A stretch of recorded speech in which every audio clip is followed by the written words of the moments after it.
Isang mapagpalang araw po sa inyong lahat, mga minamahal kong Bulakenyo. Magsama-sama tayong muli para sa mga panibagong episode na naglalaman po ng mga kapanapanabik na kaganapan sa istorya ng ating lalawigan. Sa ating panibagong episode, kami po ay inyong samahan at tuklasin ang mga bagong atraksyon kung ang hanap ninyo ay relaxation, mga pagkain na tsak na magpapabusog at ikiti sa inyong mga panlasa. Kaya na po, tara na! Huwag nating palagpasin ang tampok na kwento at makabuluhang tagpo nito at dito lamang po sa nag-iisang programang pang-telebisyon ng ating lalawigan, Galing Bulacan.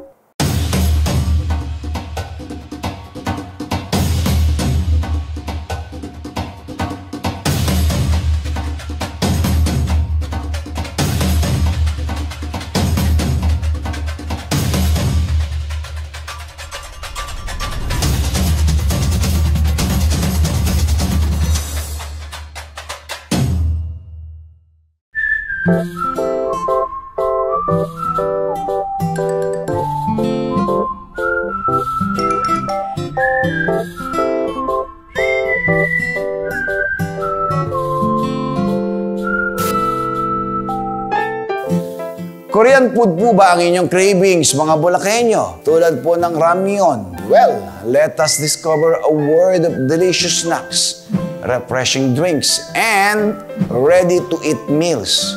All in one place. Kaya po tara na. Let's fuel your day the Korean way at Pretty Unis Minimart. Dito lamang po sa Galing Bulacan.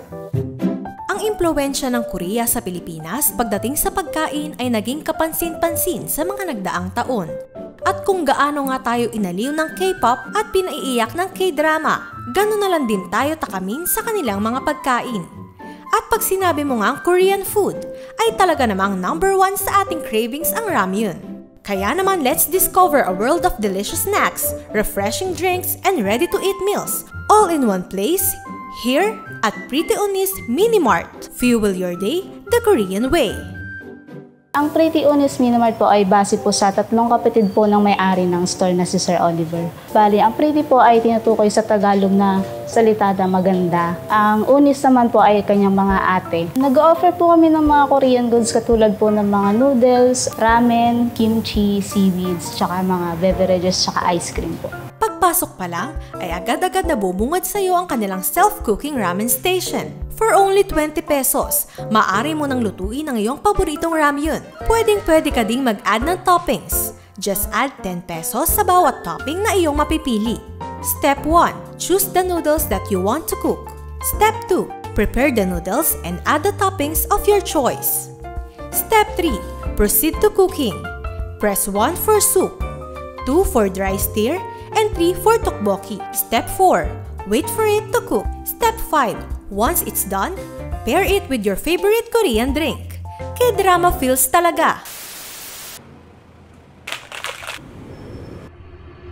이제 없어졌단 거.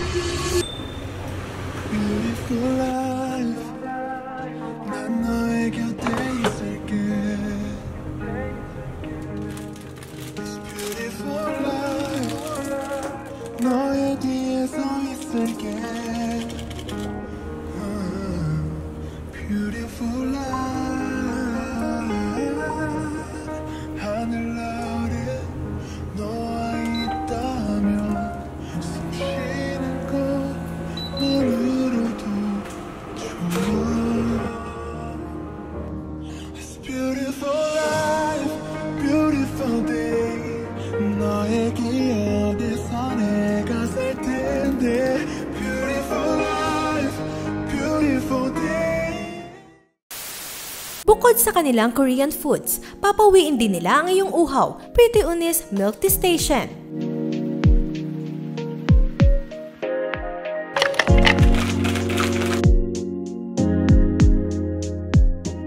Sa dami ng pagpipilian sa kanilang Milk Tea Station, siguradong masasatisfy nila ang iyong sweet cravings. Ilan sa kanilang mga ino-offer ay Red Velvet Milk Tea, Lychee Fruit Tea, Vanilla Iced Coffee, Cookies and Cream Frap, at Strawberry Fruit Shake. I'm Shala Flores po from Pulong Buhangin, Santa Maria, Bulacan. Pang-anim na po ata or pang-pito namin dito. Bukod po kasi yun sa place na hindi siya sobrang kita. May privacy po kayo to talk and to have time sa friends, teachers, and other relatives po. Para po sa mga friends, relatives, and other people here sa Bulacan, you can visit Pretty Unimart dito po sa Santa Maria, Bulacan, tabi po ng La Purísima Concepcion po. Talagang sulit na sulit ang iyong K-drama experience dito sa Pretty Onis Mini Mart. Mapapasarang heka in every corner. We are inviting you all here on our store, Pretty Unis Mini Mart, for your convenience. Try our Korean goods and our self-cook ramen station. Pwede nyo rin pong subukan ng aming milk tea station. Visit us here at F. Santiago Street, Barangay Poblacion, Santa Maria, Bulacan. For more details, you can follow us on our Facebook page account, Pretty Unis Mini Mart. Thank you.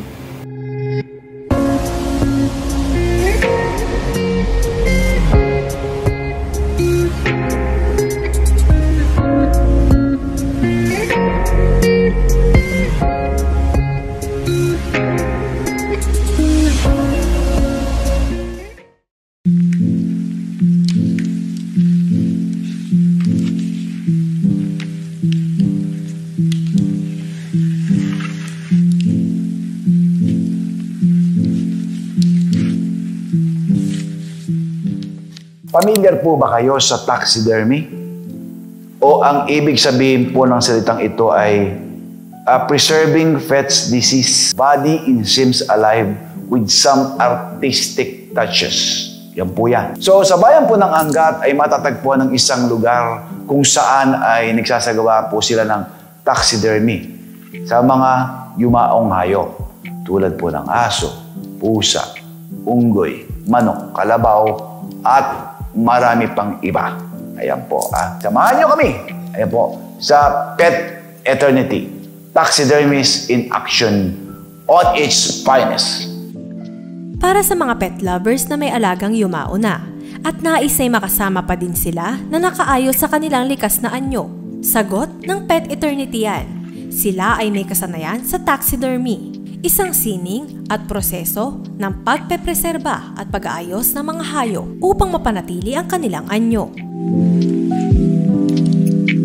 Ang Pet Eternity po ay kami po yung nagpe-preserve and nagpapahaba po ng time para makasama po ng mga owner yung mga mahal nilang pet na nawala. Once na namatay po, instead po na ipakremate ng iba or ilibing, ipinapapreserve nila. Ang naging mission na po namin is lalo pa namin galingan yung quality ng taxidermy dito sa Pilipinas. Hindi lang po basta makapag-preserve kami and mas makatulong pa kami para po dun sa mga pet owners na gusto pong makamove on. Nag-o-offer ang Pet Eternity ng mga services gaya ng pet burial, cremation, at high-grade pet taxidermy.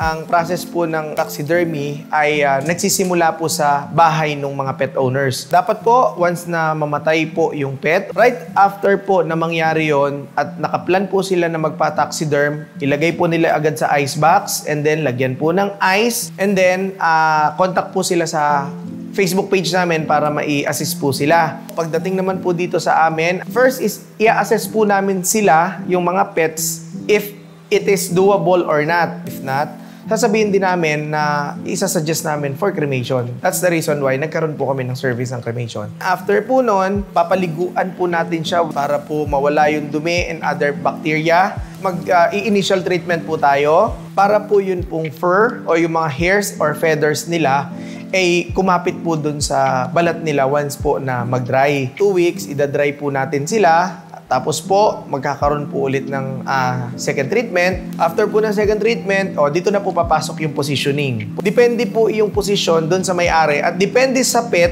kung possible. Yung pinning, para po naman hindi mabatak nung katawan niya, yung balat niya. And para po pagka nag-dry, nakaposition pa rin po. Yun pong drying, nakadepende doon sa pet. Hindi po siya pare-parehas. After po na ma-dry, finishing touch.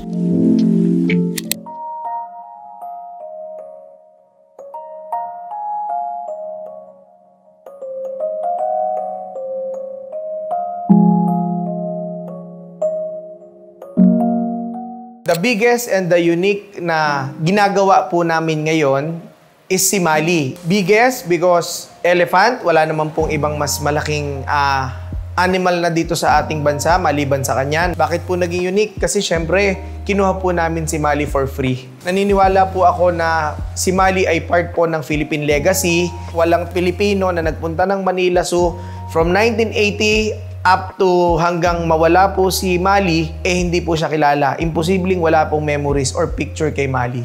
Yun po. Kaya siya po yung pinaka-unique. Upang tumagal naman ang mga pinapreserbang pet o hayop ay sundin ang mga reminders ng Pet Eternity. We are inviting you to visit and like our page, Pet Eternity, sa Facebook. And meron din po tayo sa website, taxidermistpet.ph. If kakailanganin nyo po ng service namin, punta lang po kayo sa Facebook natin. Meron po tayong customer care team na nakaantabay po sa inyo from 7 a.m. up to 11 p.m. para po asikasuhin po kayo. Meron po tayong mga galleries na pwede ninyong mapuntahan para po makakita kayo ng samples. Meron po tayo sa Parañaque, meron po tayo sa Quezon City, and ang latest po natin dito po sa Bulacan, in Santa Maria, Bulacan. Maraming salamat po sa paunlak po sa amin, Governor Daniel Fernando and Vice Governor Alex Castro. Galing Bulacan, galing Bulacan.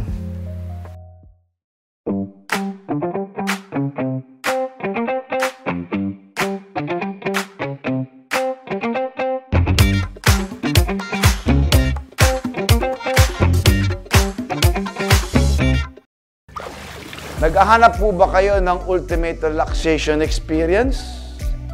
Tara na!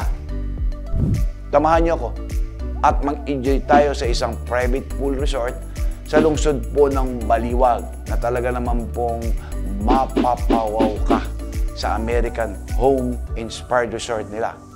Subukan po natin ang serbisyong dekalidad na tiyak ay magpapatanggal sa iyo ng mga stress. Halina po, magpahinga tayo at mag-relax. Doon tayo sa Camilla Private Resort, wherein your American dreams come true. Dito lang po sa Galing Bulacan.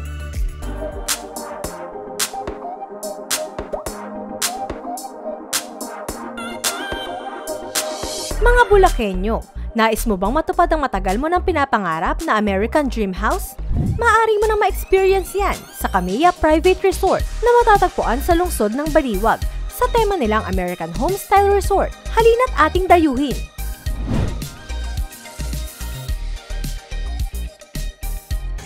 Nung pandemic, naisipan na namin na magpatayo ng bahay. Bigla kami nagka-ideyang bakit hindi na lang yung bahay natin gawin nating private resort.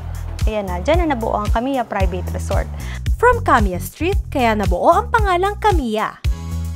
Pagpasok mo pa lang sa gate ng Camilla, ay mapapawaw ka na sa laki ng parking area, kung saan ay kasya ang 15 sasakyan. Sa loob ay sasalubong sa'yo ang 114 square meter nilang swimming pool. Yung kiddie pool natin, almost 3 feet. Tapos yung swimming pool, 3 hanggang 6 feet pa slope siya. Meron silang 6 bedrooms, videoke, billiards, porch area, balcony, lounge area, dining area, grilling area, at ang kanilang kitchen area.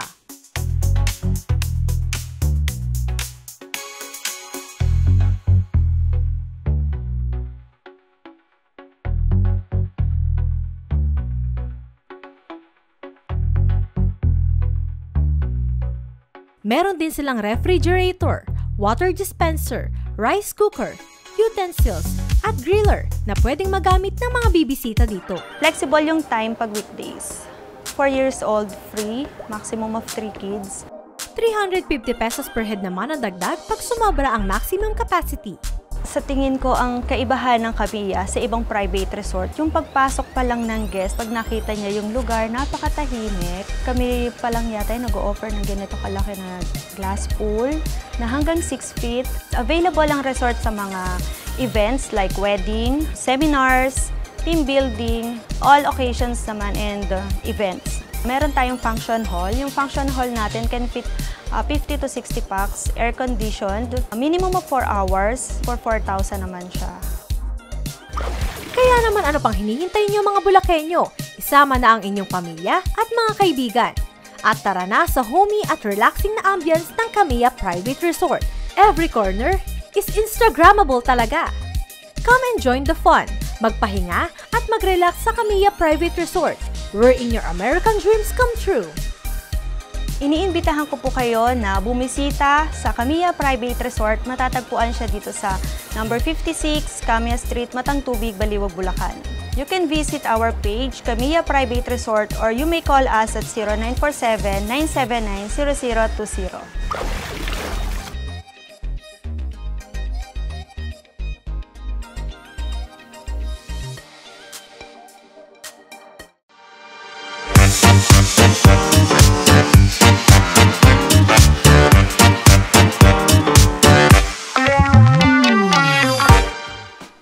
Bulakenyo, maliwalas sa tanawin at preskong hangin. Tiyak na tanggal ang inyong stress at kayo ay marirelax sa kanilang TP House doon po sa bayan ng DRT. Kaya, Bulakenyos, tara na po sa Hermes Cabin para sa isang quick getaway kasama ang inyong mga mahal sa buhay dito lang po sa Galing, Bulacan. Experience serenity at Hermes Viewpoint.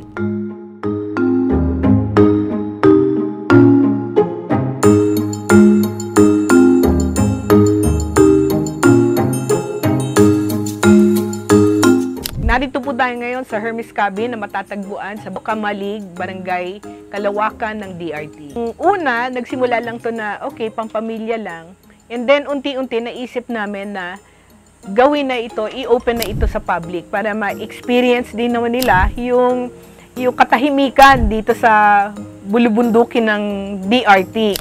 Kasi pagdating nyo sa lugar, hindi na po kayo lalakad ng malayo.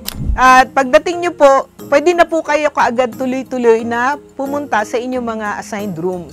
Ang Hermes Viewpoint ay may lawak na 4.7 hectares na mayroong iba't ibang klaseng private accommodation, tulad ng cabin na good for 4 persons, malaking cabin na can accommodate 15 to 20 persons, at bahay kubo na good for 6 persons. Meron din po tayong open hall na pwede pong pagganapan ng mga seminars, meetings, and mga events po. Kitchen na where you can fix and make your food. Meron tayong view deck na nasa taas talaga ng bundok. Worth it ang pag-akyat sa kanilang view deck dahil mula sa inyong kinatatayuan ay bubungad ang panoramic view ng luntiang kabundukan ng bayan ng Doña Remedios Trinidad, kung saan ay tunay na mararamdaman mo ang kapayapaan at katahimikan ng mayamang kalikasan. 3 beses na ako nakabalik siguro dito. Peaceful yung lugar, lalo na sa akin na naghahanap ako lagi ng lugar na tahimik para makapagsulat ako ng mga kanta. Wala kang iisipin na iba, walang distractions. Makapag-focus ka dun sa gusto mong gawin. Kung gusto niyo magpahinga, kung gusto niyo ng magagandang mga tanawin, kung gusto niyo ng peace, ito yung pinakamagandang lugar. Kaya, see you. Kitang-kita mo talaga dito sa pwesto ng Hermes Cabin yung buong DRT, kahit hindi ka na medyo lumayo. Ito yung pinakamalapit na nastayan namin and masasabi ko na sobrang sulit kasi dito may signal, tapos makakapag-wifi ka, tapos marami kang mapipicturean, very Instagrammable. And abangan sa kanilang grand opening ang marami pang atraksyon para sa kasiyahan ng mga bumibisita.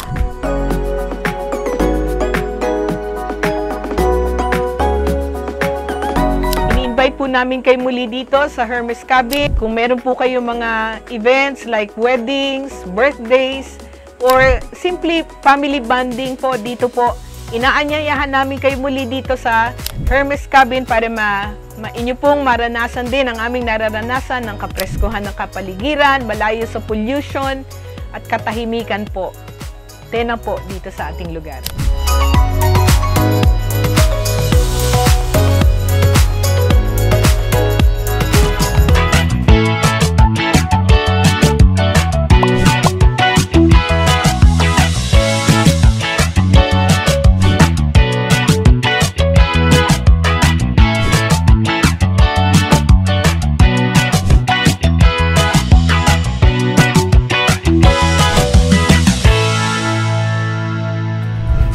Naghahanap ka ba ng perfect place para mag-aral, magtrabaho, o di kaya naman ay makipag-catch up sa inyong mga kaibigan habang nagre-relax at nagkakape ng masarap sa murang halaga? Doon po sa bayan ng Santa Maria ay matatagpuan natin ng isang coffee shop na nag-o-offer po ng iba't ibang drinks na saktong-sakto sa inyong panglasa at sa kanilang ipinagmamalaking pastries at sandwiches. Kaya naman, fuel your ideas at Startup Coffee, where every cup brews a dream.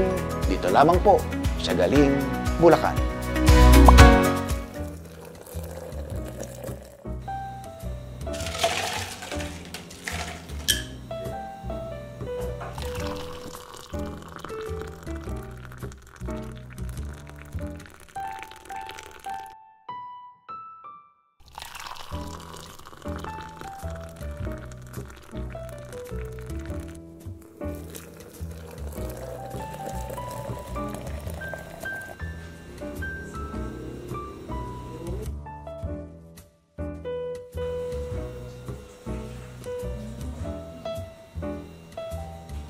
Fuel your ideas at Startup Coffee, where every cup brews a dream.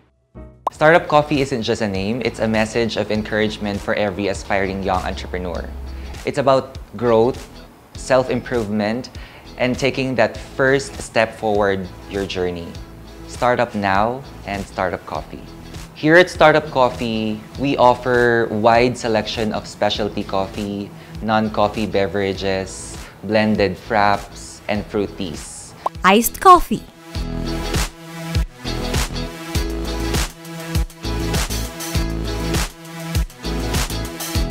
fruit tea, we also serve a variety of pastries including homemade cakes, authentic croffles, and we recently launched our very first savory menu featuring croissant sandwich. handcrafted croffles, croissant sandwich,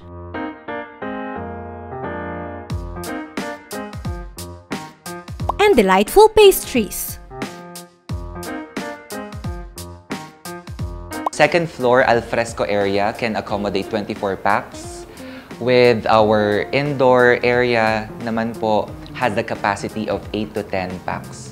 Early September, we recently had our first ever mobile coffee cart. We serve on different occasions like weddings, debut, birthday parties, private and corporate events. Binabalik-balikan ko tong Startup Coffee. Una dahil sa ambience nila, maganda yung place nila. And second is yung food na ino-offer nila. Dito sa white mocha latte nila, tamang-tama lang yung espresso together with the white milk sauce. And then dito naman sa cookies and cream croffle, tamang-tama lang yung tamis niya, balansa siya. Iniimbitahan ko po ang lahat ng Bulakenyo, lalong-lalo na ang mga taga Santa Maria na dayuhin ang Startup Coffee at subukan ang kanilang mga kape at ang kanilang pastries. Ang tinatry ko po usually is matcha. But I'm trying something new, which is yung mixed berries na fruit tea nila. Sa mga friends ko dyan na mahilig sa mga coffees, bumisita kayo sa Startup and try out their fruit teas and coffees and pastries. Sure akong magugustuhan niyo. And we're inviting everyone to visit and try Startup Coffee, where coffee comes to life and memories happen.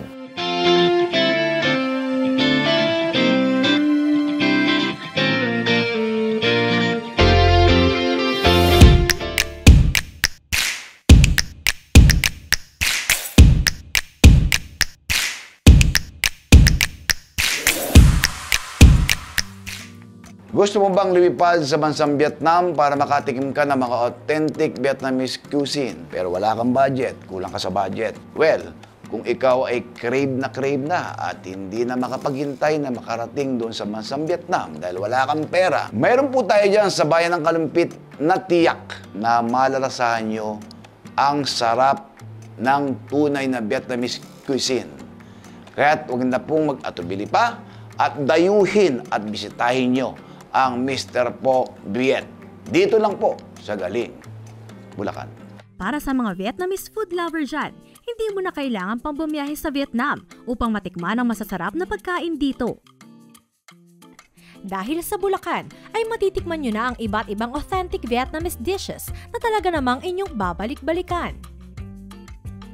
Dito lang yan sa Mr. Pho Viet, Vietnamese Flavors in Bulacan. Nag-start kami 2020 during pandemic. Nag-cater muna kami sa mga kaibigan, kakilala. So, puro delivery muna sa mga bahay-bahay. Then 2021, nag-decide kami ng asawa ko na mag-put up ng isang physical store. So, ito na nga yung Mr. Pho Viet. Matatagpuan ang kanilang store sa La Residencia, Kalumpit, Bulacan. Maaari kayong mag-dine-in, take out, maging magpa-deliver. Noong una, ako ang naghuhugas ng pinggan, ako yung nagsaserve, ako yung nagluluto, ako pa nagdi-deliver, halos lahat ginagawa ko kasi wala pang tao. Extensive ang Vietnamese food menu dito at isa na dyan ang sikat na Pho Ba, famous Vietnamese beef noodles sa bansang Vietnam. Isa ito sa kanilang bestseller na talaga namang binabalikan ng kanilang mga customer. Bukod pa dyan, you can also avail banh mi, Vietnamese sandwich, chayo, fried spring rolls, goi con, Vietnamese fresh spring rolls, com gat chien, Vietnamese fried chicken, thit ganong, Vietnamese grilled chicken, at banh ga, rice noodle chicken salad. Para naman sa kanilang dessert, always available ang mango sticky rice, ice cream sandwich, leche flan solo, mango jelly, at coffee jelly. Meron din silang drinks katulad ng Cafe Soda, Vietnamese iced coffee, house blend iced tea, pink lychee lemonade, cucumber lemonade. Inanyanyahan po namin kayo na pasyalan niyo po kami dito sa Mr. Pho Viet. Dito lang po kami sa La Residencia, Kalumpit, Bulacan. Pwede nyo rin bisitahin yung aming Facebook page na Mr. Pho Viet. At yung cellphone number po namin is 0917-176-0277.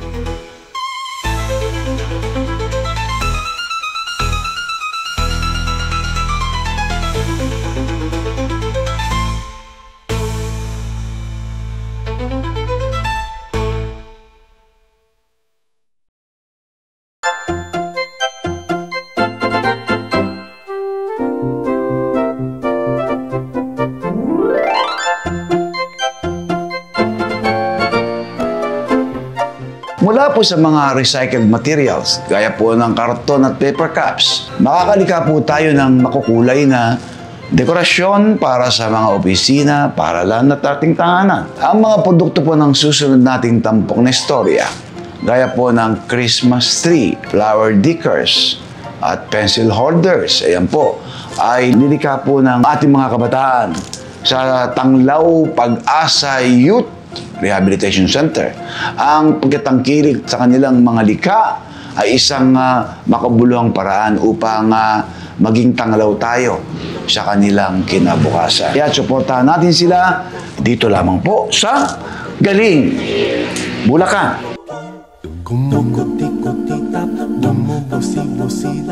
Kumukuti-kutitap, makukulay at kaakit-akit na mga palamuting magbibigay buhay sa loob ng inyong mga tahanan. Halina't bisitahin natin ang mga batang malikhain kung mag-isip dito sa Tanglaw Pag-asa Youth Rehabilitation Center at ang mga likhang piitan ng Bulacan Provincial Jail. Nagsimula po ang paggawa ng mga bata, ng mga residente ng Tanglaw, nung lang pong first week of September po. Nagsimula na silang gumawa ng mga Christmas decor po. Naisip nila ngayon na mag-search sa YouTube, no? Nung mga iba't ibang mga Christmas decor. Nakita nila yung, ang tawag nila ay fussy wire. Tapos, tinuruan sila nung isa kong staff, si Jeff, kung paano gumawa ng iba't ibang mga design. Nakagawa sila ng keychain. Tapos, meron din tayo na ito yung mga bulaklak. Yan, maganda to. Undas. Hindi nga lang pang Pasko no? Ginamitan din namin siya ng mga recycled na materials, gaya ng mga karton, papel. Yan. Tapos, gumamit din kami ng mga fairy lights, saka mga pom-poms para pang disenyo. Yung iba, meron ding mga beads pearls. Ang mga presyo ng mga produkto dito ay nakadepende sa sukat ng mga ito. 100 pesos ang presyo ng pasong maliit na bulaklak, habang ang malaki naman ito ay nagkakahalaga ng 150 pesos. Ang Christmas tree naman na maliliit ay nagkakahalaga rin ng 100 pesos, habang medium size naman ito ay nasa 180 hanggang 400 pesos. Siyempre, hindi mawawala ang malaking size nito na umaabot sa halagang 600 pesos. Ang mga pangkaraniwang decor na ginagawa namin, mga parol, flower pens, gumagawa din kami ng mga dream catcher. Yun ang pangkaraniwan namin na ginagawa depende sa season ng paggawa.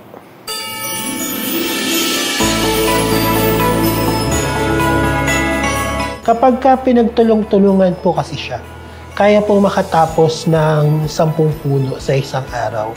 Mabilis lang naman po siyang gawin kasi yung materyales is madali siyang i-craft. Ang puhunan na talaga is yung tiyaga ng pagdidikit gamit ng glue stick saka yung availability ng materials. Pag nagpunta ka sa Tanglaw, very busy ang mga bata ngayon doon. So kitang-kita mong naging productive sila. Ang sikreto pala, hanapin mo kung ano yung skills nila, i-develop mo yon, enhance mo yon, tapos pakita mo yung suporta sa kanila. Dahil sa livelihood program na ito na paggawa ng dekorasyon, ang mga bata dito ay nakaiipon na ng pera kung saan binibili ng mga social workers ang kanilang mga basic needs gamit ang napagbentahan ng kanilang mga gawang dekorasyon. Ginanap naman kamakailan ang BPJ Bazaar Opening Ceremony bilang pagdiriwang sa Prisoners Awareness Week. Tampok dito ang iba't ibang produktong gawa ng inmates sa loob ng Bulacan Provincial Jail. Mayroong mga pagkain tulad ng fish Shanghai rolls, empanada, suman at iba pa. Meron din silang mga dekorasyon gaya ng parol, kandila, basket at marami pang iba.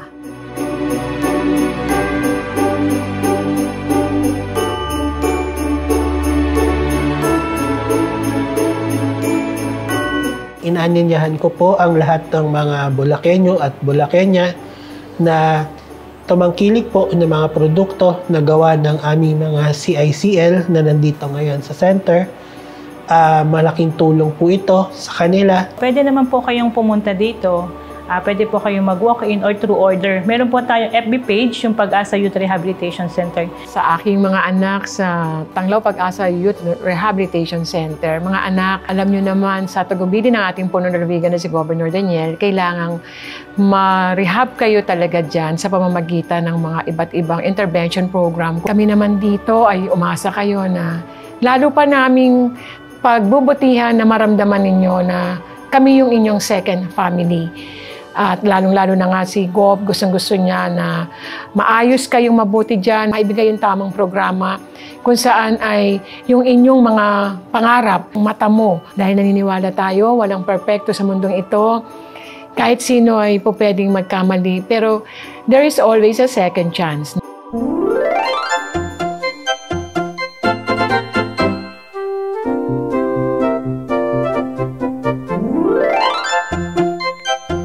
Bawat segundo, bawat minuto, bawat oras, maraming kaganapan sa ating lalawigan. Kaya naman, huwag nang magpahuli pa sa Balitang Bulakenyo. Narito na, Bulacan in a minute. Ang kinakaharap dito yung baha. Una, maraming nadidisgrasya, napuputikan. Yun ang una. Patapos, yung mga bata, hindi nagiging maganda dahil sa nagkakasakit pagka walang drainage kasi marumi ang tubig. Maayos at malinis na dumadalo yung tubig, pati dumi, hindi na i-stock. Yun ang aking nakita dito ngayon. Pagpasalamat sa ating dakilang Diyos at siyempre sa People's Governor, drainage na binahagi sa amin ay napakalaking tulong. Kaya ganun lang po ang pasalamat sa ating People's Governor, Gov. Daniel Fernando, ang ating Vice, Alex Castro, 10 ng sangguniang panlalawigan.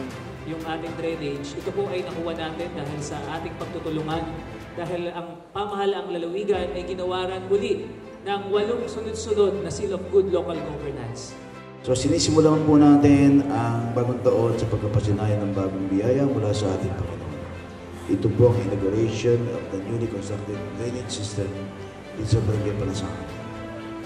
Yan, bunga po ito ng ating sama-samang pagkisikap, kausayan, katatagan sa pamahalang panlalawigan ng Bulacan na maghahatid ng mataas na kalidad ng serbisyo publiko sa ating mga kababayan. We're finally here now celebrating the 50th Golden Jubilee of the Santo Niño de Malolos Foundation. And of course, I would like to thank a lot of people. It is such a milestone.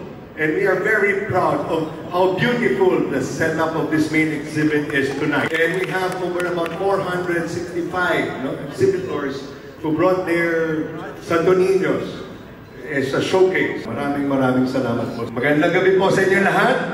And Santo Niño na! Tara na! Okay, thank you. This year of Jubilee reminds us of renewal. A time to deepen our connection with God and rediscover the values of humility, compassion, and faith. May this golden celebration be a time of thanksgiving, reflection, and a renewed commitment to our faith. And may God bless us all as we honor this golden jubilee of devotion.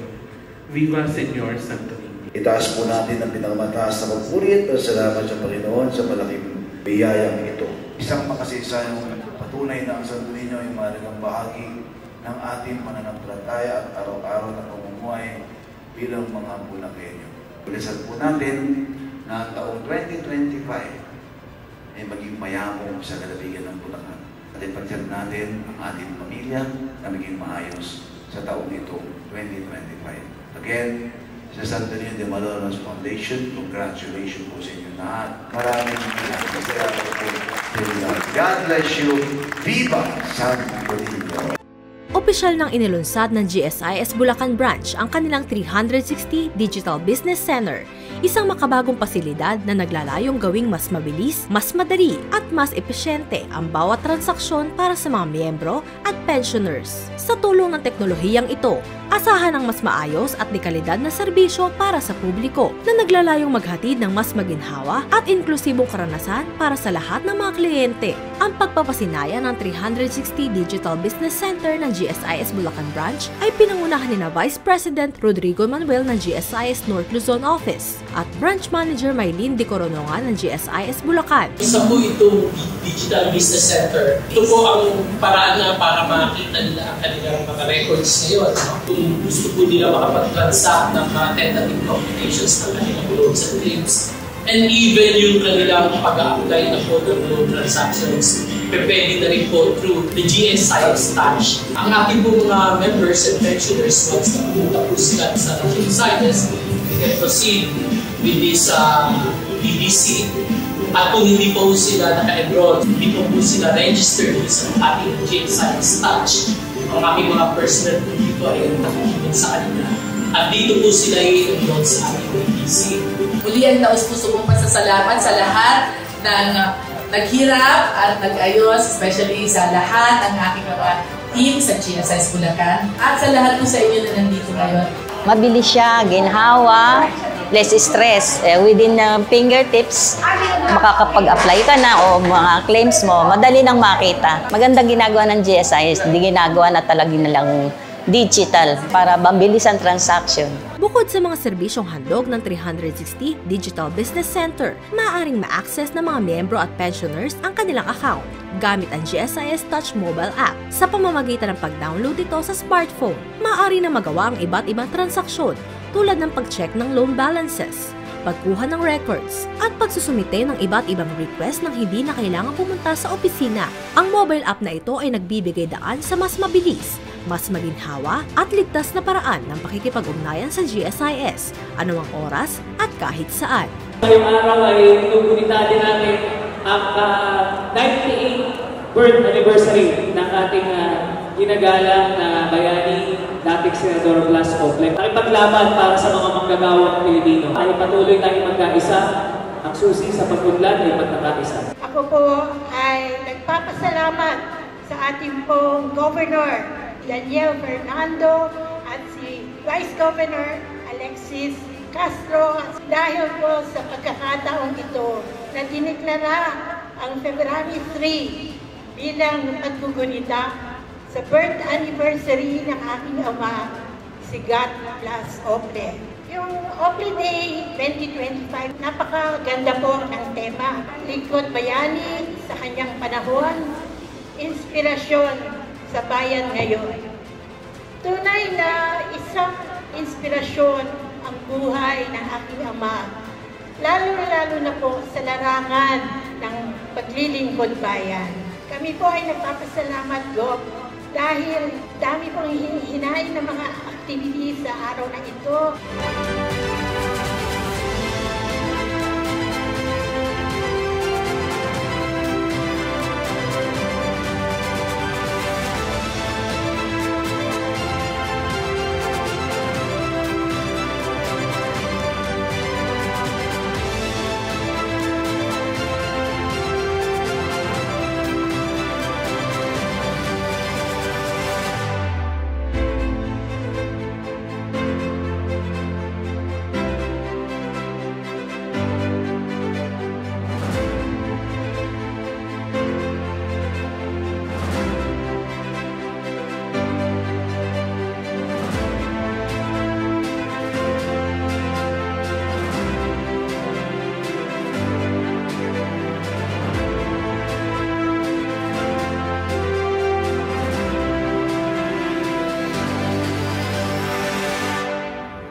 Kailangan po kasi talaga hanggang sa mga darating na henerasyon maalala nila at kulitain si Class F Ople. Marami po siyang naibigay sa atin sa buong Pilipinas, not only in Bulacan. Hindi po siya nagtatapos sa pagdiriwang lang ng kanyang kaarawan, kundi paggunita sa naiambag niya sa lipunan, sa bansa, at kung paano niya iminapa yung mga naiambag niya sa lipunan na nagsisilbing bakas o kompas na susundan ng mga bagong henerasyon. Katulad ni Kablas, makapaglimbag, makapagsulat, at makapagbalita ng nagbibigay espasyo sa mga tao sa lipunan. Isa po itong pribilehiyo para po sa akin dahil nalaman ko rin po na yung contribution po ni God Bless Ople sa aking buhay po. Dahil nga po, isang OFW po ang aking ama. Ipinaglaban po ni God Bless Ople ang karapatan ng mga katulad po niya. Na lalo ko pong nabigyan pagpapahalaga ang aking ama at pati na rin po siya ay mga gawa po ni God Bless Ople. Kumilos po ang kamalayan ni God Bless Ople, hindi lamang po sa lalawigan ng Bulacan, kung hindi sa ating bansa at sa iba't ibang panig ng daigdig. Tinuturing po namin bayani si God Bless Ople. Bless Ople, happy birthday! At sa mga Bulakenyo, mahirap gayahin si Kablas. Pero pag sumikapan po natin na ito ay bagampanan po natin mabuti. Basta ang mahalaga dito ay yung pagtulong sa ating kapwa-tao.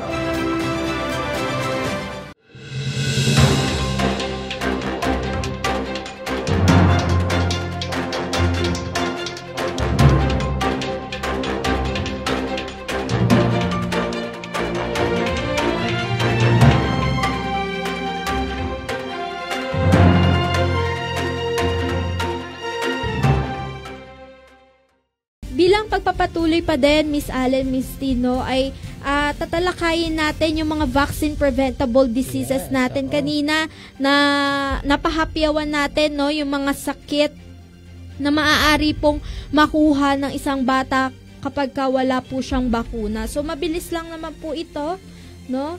At iisa-isahin po natin. Unahin na po natin dyan, no, yung tigdas. No? Ano raw po ba ang tigdas? Ang tigdas po ay isang sakit na lubhang nakakahawa. Dulot po ng measles virus. Ang sakit po na iyan ay maaaring magdulot ng mga komplikasyon katulad po ng pneumonia, infection sa tainga, at conjunctivitis, pagtatae, pamamaga ng utak. or yung pagmamaga po ng utak, encephalitis po. Iba pang mga komplikasyon kagaya pa po ng malnutrition at humantong po sa kamatayan. Ang mga sintomas po ng tigdas po, andyan po ang mataas na pagkakaroon ng lagnat, pagkakaroon po ng ubo, ng sipon, ng conjunctivitis o pamumula po ng mata at mapupulang pantal o rashes. At paano po ito kumakalat? Kumakalat po ang tigdas is dahil ang tigdas po ay isa pong airborne at maaari pong maipasa kapag iniubo at ibinahing sa hangin ng isang taong may tigdas at malanghap ng isang taong hindi protektado dito. Yan. Kailangan po maihiwalay agad po ang isang tao na may tigdas sapagkat ito po ay lubhang nakakahawa. Correct, no? So, nagagamot daw ba ito or paano ito maiiwasan, no? Wala pong gamot, no, laban po sa tigdas, ngunit ito po ay maiiwasan sa pamamagitan po ng bakuna. Ang mga bakuna po, no, ay bahagi po ng routine immunization kagaya nga po ng sinabi natin kanina, no. Maaari po makakuha ang bata ng measles, mumps, rubella at measles, rubella vaccines, no. Ito po ay kadalasang binibigay sa mga batang edad 9 months, no, at 1 taong gulang. Yan, kanina nga sinabi natin ito. Bilang booster, no, laban sa measles at rubella, nakakapagbigay po tayo ng bakuna sa mga mag-aaral na grade 1 or yung 6 to 7 years old at grade 7 at 12 to 13 years old. Kumbaga ito po ay supplemental na lang. Ayan. Next naman po natin dyan yung rubella, no, or sa Tagalog, tigdas hangin. Kilala rin po sila sa tawag na German measles at ito po ay dulot ng rubella virus. Kung magkakaroon po ng rubella ang isang babae habang siya ay buntis, maaari siyang makunan o ang anak niya ay isisilang na may malubhang depekto. Ang mga sintomas po ng rubella, no, syempre may lagnat, panghihina ng katawan, tapos humahantong na rin sa pagkakaroon ng kulani, pamumula ng mata at mapupulang pantal o rashes. Paano ito kumakalat? Na ipapasa rin ito sa pamamagitan ng droplets na may dalang virus na inuubo o ibinabahing ng taong may rubella. Correct, no? So, another po, no, paano ito maiiwasan? Kagaya po ng measles, wala po tayong gamot laban dito, pero maiiwasan po ito sa pamamagitan ng bakuna. So, ang MMR po, no, kagaya po ng sinabi namin, ibinibigay po ito sa mga bata edad 9 months at 1 taong gulang. So, tuwing may outbreak, no, isa po ito sa ibinibigay natin, no, ang MMR vaccine. Ayan. So, dito po sa atin, sa lalawigan ng Bulacan, meron na po tayong mga confirmed cases ng measles at rubella. Kaya po, iba yung pag-iingat po para po sa ating mga anak, lalo na po doon pa sa mga wala pang bakuna, no? Lalo na sa mga babies natin. Next naman po natin siya, no, Miss Jane. Diphtheria, no? Ang diphtheria po ay sakit na dala ng bacteria na Corynebacterium diphtheriae at maaaring maiwasan kung bakunado, no? Lahat naman po iyan maiiwasan kung bakunado ang isang bata or kumpleto po ang bakuna natin. Nakakahawa ito at nagdudulot po ng toxin o laso na siya namang sanhi ng makapal at gray o puting patch sa dulo ng lalamunan. Ito po ay maaaring magkakomplikasyon na humahantong po sa nakamamatay, no? Kapag ang infection po ng bacteria, maaari pong walang sintomas ng 2 to 5 days o higit pa. Matapos nito, maaaring magkaroon ng alinman sa sumusunod na sintomas 2 to 3 weeks. Ito po yung mga sintomas po ng diphtheria, no? Baka po may napapansin po kayo na makapal na gray o puting patch o membrane na bumabalot sa lalamunan o tonsils. Yan po iyon, pananakit ng lalamunan o pamamaga ng inyong kulane, tapos mayroon na rin ng singaw, sipon, tapos mayroon na rin pong mataas na lagnat at panginginig, hirap sa paghinga o mabilis na paghinga. Baka po yan ay isa ng diphtheria. Huwag nyo pong binabaliwala ang mga ganyang mga sakit. Kaya po baka may makita po kayong mga symptoms, agad tayong kumonsulta sa inyong mga RHU or sa mga health center at sa mga doktor po natin.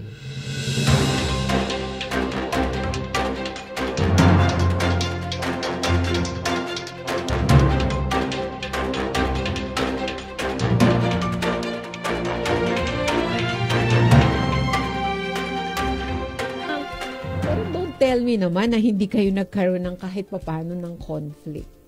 Siyempre kahit saan may tampuhan. Siyempre. Marami po. Oo. Paano yun? How do you settle such situation? Ako na. Siguro, kasi kapag meron po akong gustong basahin, permit me to read a verse here in 1 Corinthians chapter 13. Alam na marami po ito eh. This is 1 Corinthians chapter 13 is the chapter of love. Okay. Paul, nilay down ni Paul, dinescribe niya kung ano yung love. At the first, ang maraming mga descriptions doon, but one of those is, love is not self-seeking. Hindi siya selfish. So marami kasi sa mga nagde-date o magkasintahan, nag-e-enter sila sa relationship kasi they want something. Yeah. They are, pumapasok sila doon selfishly. So, sa point of view ng isang lalaki, mamaya po i-ask ko siya sa point of view ng babae. Sige. Marami pumapasok sa relationship because gusto nila ng physical relationship. Ang mga lalaki, physical kasi kami. So, pag pumasok kami, mayroon kaming girlfriend, gusto namin may mangyari doon physically. So, kapag selfish yung isang lalaki, yun yung hihingin niya doon sa babae kahit hindi pa sa tamang panahon. Kahit hindi pa ready yung babae. Yung lalaki, because selfish siya, kung mahal mo ko, marami po ako narinig na ganyan eh, kung mahal mo ko, ibigay mo sa akin ito. Parang ganon. So may selfish, I don't think that's love. Kasi merong selfish yung parang pananaw mo. Parang makasarili lang. Tama po. Hindi mo kinonsider the other yes. party. And then when we enter a relationship, it should be because you're ready to give out love. Instead of, I want love, kaya ako papasok sa relationship. Siya po, meron siyang gustong i-share dun sa pagiging selfish naman ng mga babae naman sa relationship. Okay. Lalo po kapag sa mga babae, no? Lalo kung maraming nanliligaw, ang iniisip natin, lalo yung nabanggit natin kanina na nagiging materialistic tayo, mas marami ka nare-receive ng mga gift. You enjoy the attention of men naman towards you. So, sometimes nagiging ganun din yung nagiging puso ng babae. O may mga issue po ngayon na kunyari in partnership na o yung mag-boyfriend-girlfriend. Ito ang lagi nagiging cause ng away. 3 oras na o 1 oras na. Hindi pa ako nire-replyan. Ano mo yung, di ba, very tayo, somehow controlling to the guy na gusto natin every minute na kapag nag-message tayo, reply ka kagad. Kung hindi, ano mo ginagawa mo? So, also yung bagay na yun, I think nagiging selfish tayo on that side without considering yung ating pong kapartner. Tsaka hindi mo rin naman siya nakikita, baka naman busy sa pag-aaral o kaya, na out of battery. Yes, maraming possible reasons po. Parang ganun. As simple as that or as a small thing like that, nagkakaroon na ng conflict. Hindi na nagkakaintindihan. Oo. So, and then, can you imagine po, dalawang being puro pakabig. Yes. Yung lalaki, dapat gantuhin mo ko. Yung kabila naman, ganun ako, dapat mag-aaway, hindi mag-work out. So, dun po sa question, paano nare-resolve? We just have to remember, both of us, na ako nandito to give her love. Yeah. And then siya rin po, ganun din yung sa kanya. Kapag ganun yung foundation ng ating relationship, I think yung conflict mas madaling masasettle. Alam ko nakalagay din sa Bible na you consider others better than yourself. Na kapag yung ganun yung nasa isip natin, instead yung pride natin yung tumataas. mas magiging humble tayo na, oo nga, ano ba yung naging pagkakamali ko doon? Baka mas tama siya. Tapos paano ko ba siya matutulungan? Ano pa ba may bibigay ko para sa kanya? Saka so to those po na nag-e-enter ng relationship, my question is, are you entering a relationship because you want to receive something? Pag ganun yung mindset mo, parang mali yun. Lagi towards yourself. Dapat kapag you're ready to enter to relationship because ready ka na to shell out love. More than that you receive it, ready kang ibigay dun sa kabila.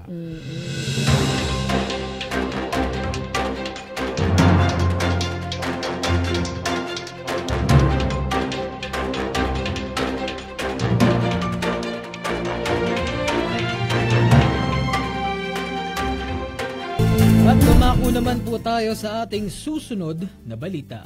Bilang tugon sa kumakalat na fake news sa Bulacan, Vice Gobernador Castro nanawagan sa Department of Interior and Local Government at Philippine National Police na paigtingin ang metodo ng verifikasyon. Atin pong pakinggan ang naging pahayag ng Vice Gobernador sa ginanap na privilege speech kahapon.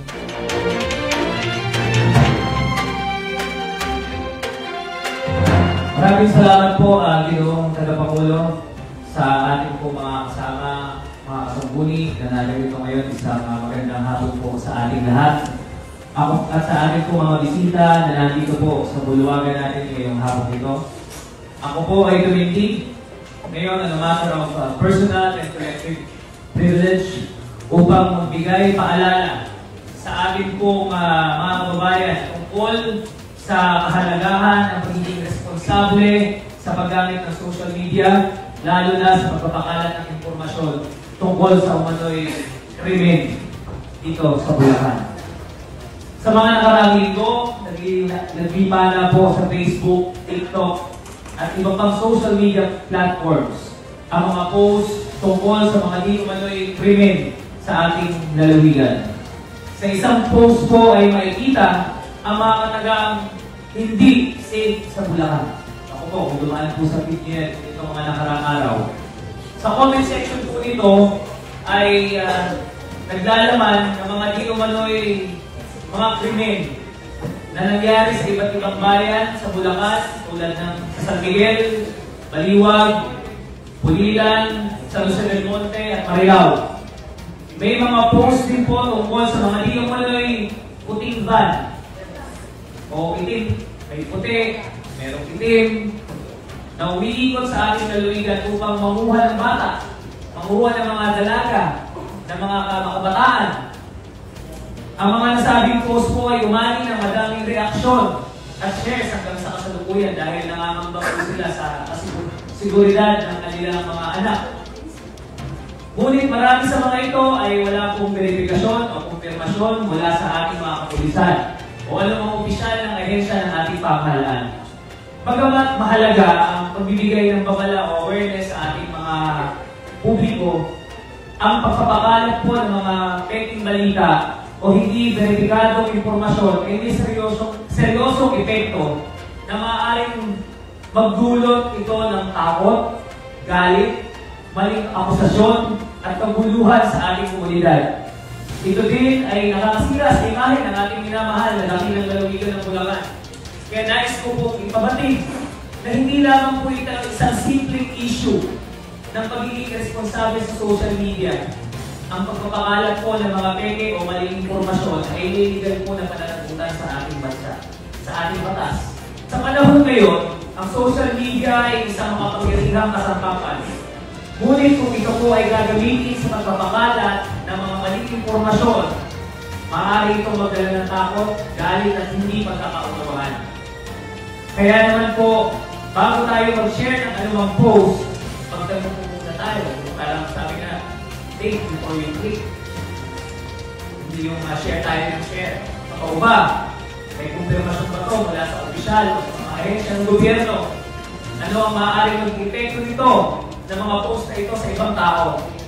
Kaya ako, nananawagan po ang inyong lingkod sa mga ahensya ng mga gobyerno, partikular na sa DILG at sa Philippine National Police, na verifikahin ang mga nasabing mga post para kaigsan ang takot at pangamba ng ating mga kababayan dulot ng mga post na ito. Hinihiling natin na paitingin palalo natin ang mapunsan ang pagbabantay at pagkakaroon ng karagdagang checkpoints sa ating lalawigan. Nawa ay palakasin din ang ating kampanya laban sa fake news at misinformation upang maturuan ang ating mamamayan na maging mapaluri sa balita at responsable sa paggamit po ng internet. Sa ating mga kababayan, tandaan po natin ang isang maling impormasyon ay maaaring makasira ng buhay. Huwag tayong maging kasangkapan ng maling balita. Tumulong tayo sa pagpapalaganap ng katotohanan, hindi po yung kasinungalingan. Pinanawagan ni Vice Gobernador Alexis C. Castro sa Department of Interior and Local Government at Philippine National Police na mas paigtingin pa ang kanilang pagmamonitor at beripika ng mga nakakaalarmang paskil o post na kumakalat sa social media na nagdudulot ng takot sa mga residente ng Bulacan. Ipinatawag ni Castro ang Committee on Peace and Order at Committee on Communication, Information, Technology and Mass Media para sa isang pagdinig doong Huwebes, 13 ng Pebrero sa Bulwagang Benigno S. Aquino Jr., kabilang ang mga individual na may kinalaman sa nasabing pagkalat ng misinformasyon. Naimbitahan si Vian Arceo mula sa Barangay Poblasyon sa Pulilan sa pagdinig matapos niyang magpaskil sa Facebook ng isang thread na may caption na nagsasabing hindi na safe sa Bulacan, na nakakalap ng mahigit 5,000 na likes. Naimbitahan din ang kalihim ng Barangay Taliptip sa Bulacan na si Christian Daet matapos din niyang mag-post sa kanyang Facebook page at ilathala ang isang insidente ng panghuhold up sa kanilang lugar. Ang mga nasabing post, bagamat may intensyon na magkaroon ng kamalayan sa publiko, ay hindi beripikado at nagdudulot lamang ng pagkakaalarma sa mga tao, ayon kay Bulacan PNP Provincial Director Police Colonel Satur L. Ediong. Binigyang diin din niya ang hakbang na ginagawa ng Bulacan Provincial Police Office sa pagpapaimpis ng bilang ng mga krimen sa lalawigan at ibinahagi ang kanilang epektibong kampanya kontra agaw motorsiklo, mga kwento-kwento hinggil sa puting van at mga insidente ng panghuhold up. Samantala, idiniin din ni Castro sa pagdinig ang ilan sa mga batas na maaaring isampa sa mga nagpapakalat ng maling impormasyon gaya ng Article 154 ng Revised Penal Code of the Philippines o ang unlawful use of means of publication and unlawful utterances. Ang Republic Act No. 10175 o Cybercrime Prevention Act of 2012 at ang Special Laws on False Information o Republic Act 10951 Amendment to the Revised Penal Code. Dumalo rin sa pagdinig sina panlalawigang tagapangasiwa Antoinette V. Constantino, mga representante, Member Cesar Mendoza, Arthur Legaspi, Renato de Guzman Jr., Enrique de los Santos, Richard Roque at Fortunato Angeles, Pangulo ng Bulacan Press Club Omar Padilla at ilan pang resource speakers mula sa DILG, National Bureau of Investigation, Provincial Information Office, Provincial Public Affairs Office, Governor's Office at Provincial Legal Office.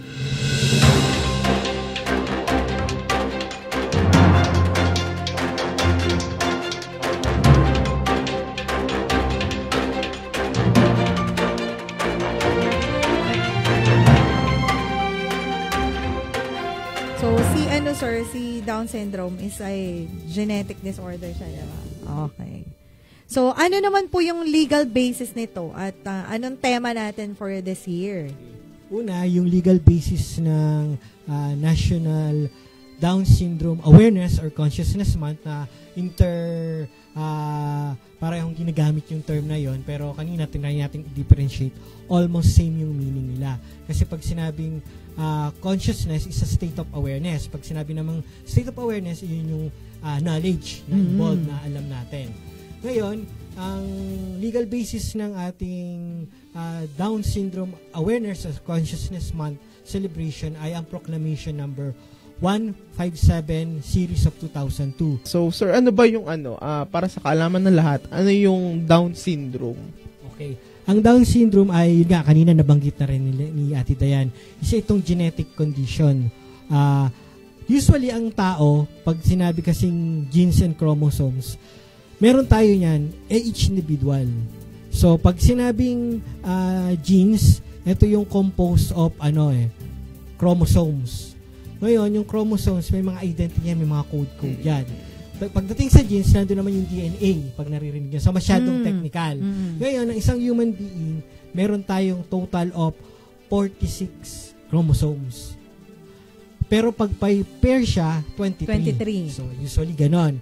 Ngayon, ang nangyayari, yung 21 or yung trisomy 21, nagkaroon ng third copy. So, pag yung nagkaroon ng third copy, ang magiging result, magkakaroon ng parang physical and developmental, affected yung developmental and physical cognitive development ng isang individual, at yun na nga po yung nag-result to persons with Down syndrome na. Kaya pala sila, sir, dahil genetic disorder siya, so yung kumbaga yung chromosome 21 naging 3. Kaya pare-pareho yung itsura nila. No? Madali mong ma-distinguish physically. Meron na po bang sa pag-aaral, sir, na tukoy na cause ng Down syndrome? Until now, risk factor pa rin. So pag sinabing risk factor, walang definite factor na tiyak na yun. Kasi again, involved dito yung age ng mother. Age, tsaka siguro yung health din ng health mother. Health condition ng mother. The way na kung paano niya kina-conceptualize sa womb niya yung baby. Kung may enough nutrition ba siya during pregnancy. Kung healthy ba siya in general. So usually by age, at nakita nila na parang yung pattern is pag ang mother ay more than 35 years old, nagre-result into, along with other disabilities. Kaya nga hindi mo siya pwedeng i-box na eto lang talaga yung tinutukoy niya. Kasi mapapansin nyo, by ratio, for every 800, merong 1 na nagkakaroon ng ganitong condition. So, 1 is to 800. No, sir, yung common health issues ng mga may Down syndrome. Oo, kasi kanina, Kuya Carl, nabanggit natin na dahil nga una dun sa lifestyle and health needs ng isang mother. So, pag ang isang bata ay pinanganak na with Down syndrome, bukod dun sa physical features nila na apparent or sa appearance, may mga makikita tayong common. Although yung iba nagva-vary, depende nga sa health condition ng isang baby or children with Down syndrome. Unang-una na common dito is yung mga heart problems or heart issues. Isa sa mga nakita dito is yung pagkakaroon ng congenital heart disease or yung tinatawag nga nilang hole sa heart. So, part kasi ng, di ba, meron nga tinatawag na affected ang physical development. So, part yon yung pag-develop ng heart niya is hindi naging maayos yung mga valves, mga artery. Kaya nagkakaroon ng sa heart problems. And then, second na common is in relation din dun sa kanyang nauna is yung pag yung growth niya medyo mabagal, medyo nagre-reduce. Kaya yung mapapansin niyo yung stature ng isang person with Down syndrome ay maliit. And then, weight gain. Bakit nagkakaroon ng weight gain as part of issues and problems or health problems ng isang Down syndrome? Kasi yung metabolism nila mas mabagal than usual. So, pag kumain sila, hindi makukonsume kagad.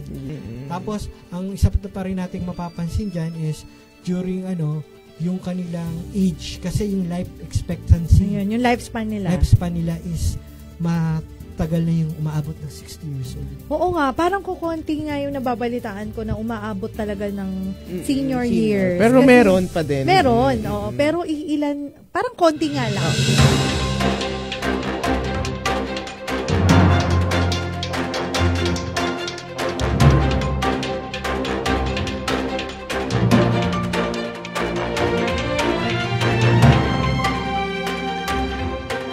Napaganda ng topic natin ngayong araw, mga kaibigan. At bilang tayo isang nagtatrabaho at nagseserbisyo sa publiko, pag-uusapan natin ngayon ang Anti-Red Tape Act of 2007 as amended by Ease of Doing Business and Efficient Government Delivery Act of 2018. Ito ay isang batas na naglalayong amendyahan ng Republic Act 9845 o ang Anti-Red Tape Act of 2017 na tinatawag nating ARTA At layan din nitong paigtingin ang current systems at different procedures ng mga government services natin. Ang dalawang batas na ito ay nais mapabilis ang mga serbisyo ng lahat ng ahensya ng gobyerno natin. Kagaya ng SSS, PhilHealth, yung munisipyo natin at Kapitolyo, sa lahat ng ahensya ng gobyerno natin na nagbibigay serbisyo sa publiko. Kung mababasa natin, it is hereby declared the policy of the state to promote integrity, accountability, proper management of public affairs and public property, as well as to establish effective practices aimed at the prevention of graft and corruption in the government. Simple lang kasi yan, partner. Kung titingin ka sa labas ng mga office ng gobyerno, sa DOH halimbawa, o kaya sa munisipyo, kapag kukuha ka ng birth certificate o di kaya Senomar, may makikita kang poster doon na nakalagay ang Citizens Charter, di ba? Yung may kulay pula. Siyempre, partner, no? Bilang isang empleyado dito sa Provincial Legal Office, sa Provincial Government of Bulacan, dapat malinaw na at madaling makita ng publiko para alam nila kung ano ang proseso, anong mga dokumento kailangan nila, gaano ba katagal makuha ang mga serbisyo at kung may bayad man yon. So kung magkano yung kailangan nilang bayaran. Tulad ng sabi ni Sir Michael, bale nakasaad dito na dapat naglalaman ito ng mga impormasyon tungkol sa, ikauna, proseso kung paano makuha ang partikular na serbisyo at dapat may kalakip din itong ang komprehensibong checklist para sa masigurado na malinaw talaga ang mga bagay-bagay. Ikalawa, kung sino ang tao na responsable sa pagproseso ng dokumento. Ikatlo, ang pinakamatagal na oras na mauubos sa paghihintay para sa serbisyo. Ikaapat, mga kailangan dokumento para makuha ang serbisyo. At ikalima, ang kung magkano ang mga gastos kung may babayaran nga ba. At ang ikaanim, kung paano magrereklamo kung may reklamo ka. Talagang napakadali na ng access ngayon sa mga government services. Dahil hindi lamang pwede kang pumunta ng personal. Pwede ka rin mag-browse online. Siyempre, tingnan natin yung mga links or mga website ng iba't ibang ahensya, partner. Pwede tayong pumunta doon para mas madali nating maidulog kung ano man yung kinakailangan natin. So, pwede rin, partner, no, bago tayo pumunta ng personal, makapag-inquire tayo para hindi tayo makapagsayang ng oras. Siyempre, like, kunwari ako, kukuha ako ng dokumento, hindi naman pala yun yung tamang ahensya ng pagkukuhanan ko. So, mabuti na rin na prior, bago ka kumuha at pumunta doon sa opisina na yun, mag-inquire ka muna online. So, para malaman mo kung nandun ba yung dokumentong kinakailangan mo. Kapag halimbawa nag-Google ka, no? Kapag gumamit ka ng search engine sa internet natin, search mo lang kung ano yung dokumentong kailangan mo, lalabas na bigla doon kung ano-ano yung mga ahensya na para talaga doon at kung ano yung requirements mo. Yes, diba? Partner, napakadali talaga na mag-access sa panahon ngayon dahil nga may internet na. Nga po, dapat lang po talaga, partner, Sir Michael, obligasyon at responsibilidad din talaga kasi ng gobyerno na pabilisin at ayusin ang mga proseso. Dahil sobrang halaga ng serbisyo ng gobyerno, kagaya ng pagkuha ng NBI at police clearance bilang requirement sa trabahong pag-a-applyan mo. At yan mismo ang layunin ng RA 11032 o Ease of Doing Business Act para siguraduhin na mabilis, maayos at walang palakasan o suhulan sa pagkuha ng mga dokumento at iba pang serbisyo ng gobyerno.